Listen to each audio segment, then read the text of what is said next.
बिस्मिल्लाहिर्रहमानिर्रहीम। इस लेक्चर में हम डिस्कस करेंगे मॉलिक्यूल। इसकी क्लासिफिकेशन भी डिस्कस करेंगे on the basis of atomicity, on the basis of type of atoms and on the basis of size of molecules. Molecule क्या होता है? हम कहते हैं कि a molecule is the smallest particle of a pure substance which can exist independently. यानी अगर pure substance हो, जिसकी डिटेल हम एक और लेक्चर में, जिसका टाइटल था व्हाट इज केमिस्ट्री, उसमें बहुत डिटेल से डिस्कस कर चुके हैं। प्योर सब्सटेंस दो तरह की होती है, एलिमेंट और कंपाउंड। यानी एलिमेंट या कंपाउंड का छोटे से छोटा पार्टिकल जो इंडिपेंडेंट एग्जिस्ट कर सकता है उसे मॉलिक्यूल कहते हैं। यानी मॉलिक्यूल दो तरह का हो सकता है, या वो एलिमेंट की शक्ल में हो सकता है या वो कंपाउंड की शक्ल में हो सकता है। अब देखें, एलिमेंट की शक्ल में हमें पता है H2 एग्जिस्ट करता है तो ये मॉलिक्यूल है। ऑक्सीजन O2 एग्जिस्ट करता है तो ये मॉलिक्यूल है।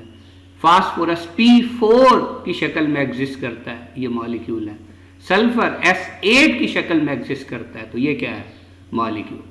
अगर यहां पे जस्ट H होता तो वो एलिमेंट की फॉर्म में एटम होता। यहां O होता तो वो एलिमेंट की फॉर्म में एटम होता। यहां जस्ट P होता तो एलिमेंट की फॉर्म में एटम होता, और यहां जस्ट S होता तो वो भी एलिमेंट की फॉर्म में एटम होता, क्योंकि वो इंडिपेंडेंट एग्जिस्ट नहीं करता। कंपाउंड की शक्ल में जैसे हमें पता है H2O वाटर एग्जिस्ट करता है तो ये वाटर का मॉलिक्यूल है। ग्लूकोज C6H12O6 इस तरह एग्जिस्ट करता है तो ये ग्लूकोज का मॉलिक्यूल है। अमोनिया NH3 तो ये अमोनिया का मॉलिक्यूल है, क्योंकि इस शक्ल में ये इंडिपेंडेंट एग्जिस्ट करता है। Classification of molecules. पहली बेस एटॉमिसिटी। एटॉमिसिटी क्या होती है? Number of atoms in a molecule is called atomicity. यानी किसी मॉलिक्यूल में जितने एटम्स होते हैं वो उसकी एटॉमिसिटी कहलाता है। मिसाल के तौर पे अगर हम कहते हैं कि एक ऐसा मॉलिक्यूल है जिसमें एक ही एटम है तो वो कहलाएगा mono atomic. Mono mean one, atomic का मतलब है एटम वाला। यानी एक ऐसा मॉलिक्यूल जिसमें सिर्फ एक ही एटम है वो मोनो एटॉमिक मॉलिक्यूल होगा। जैसे हम जानते हैं कि helium, neon, argon, noble gases, इनके एटम भी यही हैं और मॉलिक्यूल भी यही है। दूसरी टाइप है पॉली एटॉमिक। नाम से जा रहा है, poly mean many, atomic atom वाला। एक से ज्यादा एटम वाले मॉलिक्यूल को पॉली एटॉमिक मॉलिक्यूल कहते हैं। लेकिन पॉली एटॉमिक की कई सारी टाइप्स हैं। मसलन अगर एटम्स की तादाद 2 हो तो डाई एटॉमिक। जैसे H2 हाइड्रोजन का मॉलिक्यूल है, हाइड्रोजन के 2 एटम्स हैं। हाइड्रोजन क्लोराइड HCl 2 एटम, एक हाइड्रोजन का एक क्लोरीन का। इसी तरह अगर 3 एटम हो तो ट्राई एटॉमिक। ट्राई का मतलब 3 एटॉमिक एटम वाला, यानी a molecule that consist of 3 atoms is known as tri atomic molecule. जैसे O3, ओजोन में 3 एटम होते हैं ऑक्सीजन के, ये ट्राई एटॉमिक मॉलिक्यूल है। वाटर H2O, हाइड्रोजन के 2 एटम्स और ऑक्सीजन का 1 एटम, तो ये ट्राई एटॉमिक। इसी तरह tetra atomic. Tetra 4 atomic atom वाला, एक ऐसा मॉलिक्यूल जो 4 एटमों पर मुश्तमिल हो। जैसे फास्फोरस P4, 4 एटम है फास्फोरस के। अमोनिया NH3, N का 1 एटम, हाइड्रोजन के 3 एटम, तो टोटल 4 एटम, तो ये tetra atomic. And so on, penta atomic, hexa atomic, hepta and so on. दूसरा वे हमारे पास क्लासिफिकेशन ऑफ मॉलिक्यूल का on the basis of type of atoms. यानी एक जैसी किस्म के एटम्स हैं या डिफरेंट किस्म के एटम्स हैं। तो 2 टाइप्स हैं इस बेस पे। नंबर 1 होमो atomic. Homo mean same atomic atom वाला, यानी एक ऐसा मॉलिक्यूल जिसमें सेम टाइप ऑफ एटम्स हैं तो वो कहलाता है होमो एटॉमिक। या इसे होमोन्यूक्लियर भी कहते हैं। होमो सेम, न्यूक्लियर न्यूक्लियस से निकला है, क्योंकि एटम का मेन जो पार्ट होता है वो न्यूक्लियस होता है, यानी सेम टाइप ऑफ न्यूक्लियाई वाला मॉलिक्यूल होमोन्यूक्लियर मॉलिक्यूल कहलाता है। दूसरी टाइप क्या है? Hetero atomic. Hetero mean different, atomic atom वाला, एक ऐसा मॉलिक्यूल जिसमें डिफरेंट टाइप ऑफ एटम्स है, तो वो कहलाएगा हेट्रो एटॉमिक। या हेट्रो न्यूक्लियर, हेट्रो वो ही डिफरेंट, न्यूक्लियर न्यूक्लियस, यानी डिफरेंट न्यूक्लियस वाला मॉलिक्यूल, मतलब एक से ज्यादा किस्म के एटम्स होंगे। होमोन्यूक्लियर में जैसे Cl2O3, Cl2 में दोनों के दोनों क्लोरीन, O3 तीनों के तीनों ऑक्सीजन है, फास्फोरस P4 चारों के चारों फास्फोरस है, सल्फर S8 8 के 8 सल्फर है। इसका मतलब होमो एटॉमिक या होमोन्यूक्लियर मॉलिक्यूल्स असल में एलिमेंट के केस में मॉलिक्यूल होते हैं। बड़ी इंपॉर्टेंट बात कि होमो एटॉमिक या होमोन्यूक्लियर मॉलिक्यूल्स असल में किसके केस में मॉलिक्यूल होते हैं? एलिमेंट के केस में मॉलिक्यूल्स होते हैं। हेट्रोएटॉमिक या हेट्रोन्यूक्लियर मॉलिक्यूल्स जैसे HCl, इसमें हाइड्रोजन भी है और क्लोरीन भी है, तो डिफरेंट टाइप ऑफ एटम्स है। अमोनिया, इसमें नाइट्रोजन भी है, हाइड्रोजन भी है, different type of elements. Methane CH4, carbon भी है, हाइड्रोजन भी है, डिफरेंट टाइप ऑफ एटम्स है। तो ऐसे मॉलिक्यूल जिनमें डिफरेंट टाइप ऑफ एटम्स हो उन्हें हेट्रोन्यूक्लियर या हेट्रोएटॉमिक मॉलिक्यूल्स कहते हैं।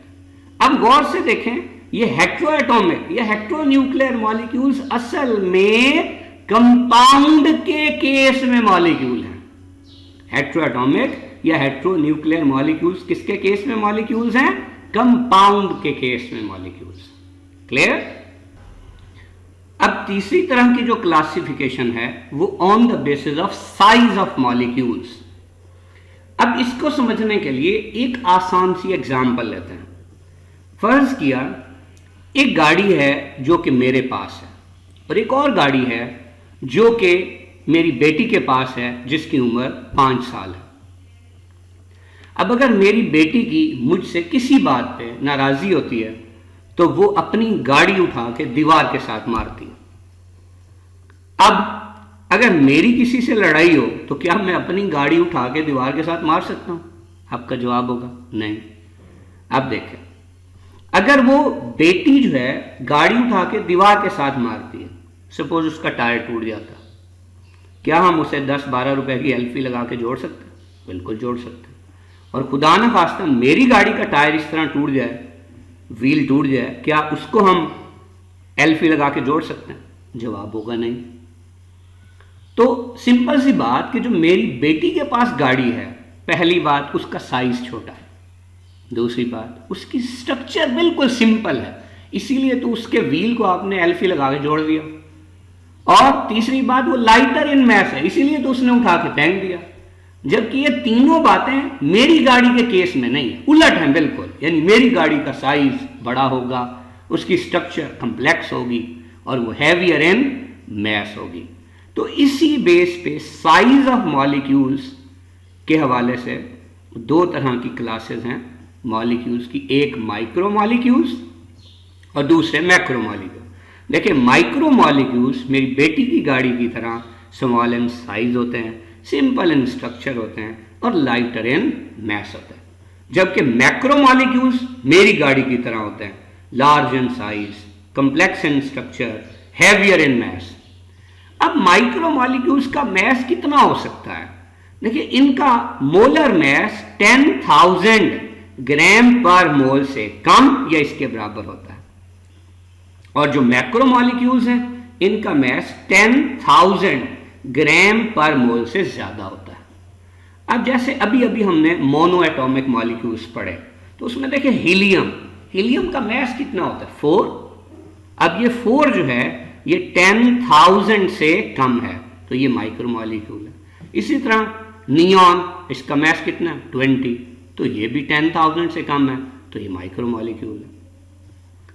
सेम H2 हाइड्रोजन, अब हाइड्रोजन का मैस कितना है? 2, 10,000 से कम, माइक्रो मॉलिक्यूल। HCl, H का 1, Cl का 35.5, 10,000 से कम माइक्रोमोलिक्यूल।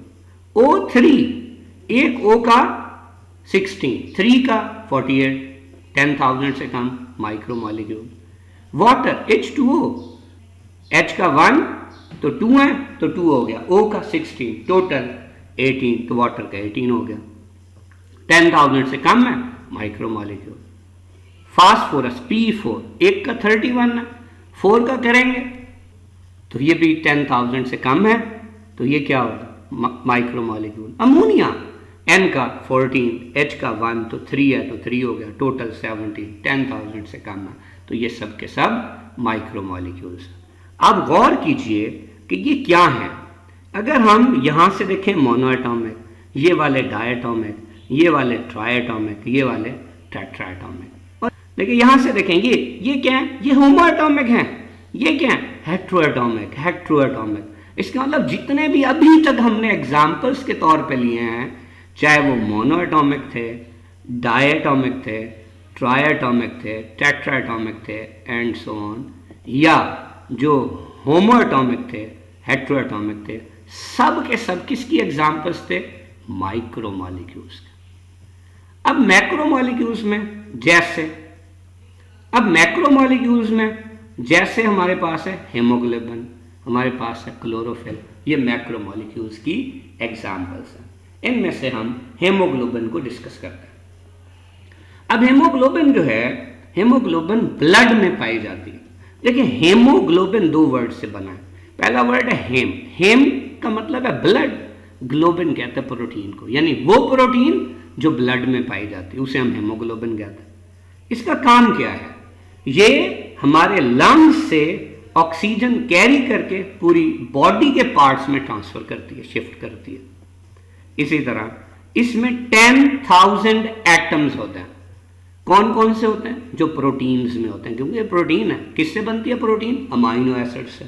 तो अमाइनो एसिड्स में 4 एलिमेंट तो पक्के होते हैं, कार्बन, हाइड्रोजन, ऑक्सीजन, नाइट्रोजन, और इसमें एक और एलिमेंट भी होता है आयरन, हेमोग्लोबिन के अंदर। इसी तरह ये हेमोग्लोबिन हाइड्रोजन के एक एटम से 68,000 टाइम्स हैवियर है।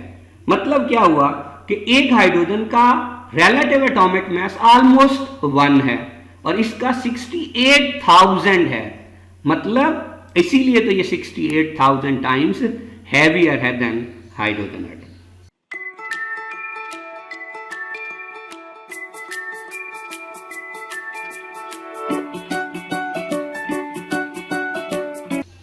अब हम इस पूरे टॉपिक का एक रिव्यू सा ले लेते हैं, कुछ शॉर्ट क्वेश्चन एमसीक्यूज भी डिस्कस कर लेते हैं। मसलन एक शॉर्ट क्वेश्चन आता है, व्हाट इज मॉलिक्यूल, या define molecule, give some examples. तो हम यहाँ मॉलिक्यूल को डिफाइन करेंगे कि प्योर सब्सटेंस या सब्सटेंस का ऐसा स्मॉलेस्ट पार्टिकल जो इंडिपेंडेंट एग्जिस्ट करता है उसे मॉलिक्यूल कहते हैं।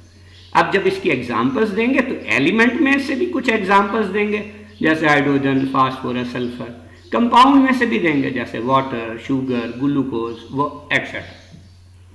इसी तरह हमसे एमसीक्यूज में पूछा जाता है कि भाई बताइए कि जैसे ग्लूकोज है, इसकी एटॉमिसिटी कितनी है, तो इसकी एटॉमिसिटी कितने एटम है इसमें गिन के बताएं, 6 कार्बन, 12 हाइड्रोजन है, 6 ऑक्सीजन है, तो इसकी एटॉमिसिटी 24 है।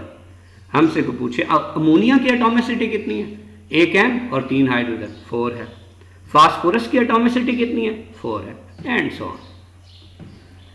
इसी तरह से हमसे पूछा जाए कि which of the following is heteroatomic molecule, तो ऑप्शन में ऑक्सीजन, फास्फोरस, सल्फर, अमोनिया, तो answer will be ammonia. MCQs में आ जाता है कि माइक्रो मॉलिक्यूल्स का मास क्या होता है, तो लेस देन और इक्वल टू 10,000 ग्राम पर मोल। मैक्रो मॉलिक्यूल्स का पूछा जाए तो ग्रेटर देन 10,000 ग्राम पर मोल। कौन सी एग्जाम्पल है मैक्रो मॉलिक्यूल्स की, सपोज ऑप्शन में HCl हो, वाटर हो, अमोनिया हो, क्लोरोफिल हो, तो आंसर क्लोरोफिल होगा। इसी तरह एमसीक्यूज में पूछा जाता है कि हेमोग्लोबिन में तकरीबन कितने एटम्स हैं, तो आंसर 10,000 एटम्स है। उम्मीद है आपको ये टॉपिक बहुत अच्छी तरह से समझ आ गया होगा। नेक्स्ट टॉपिक के साथ मिलेंगे इंशाल्लाह। Thank you.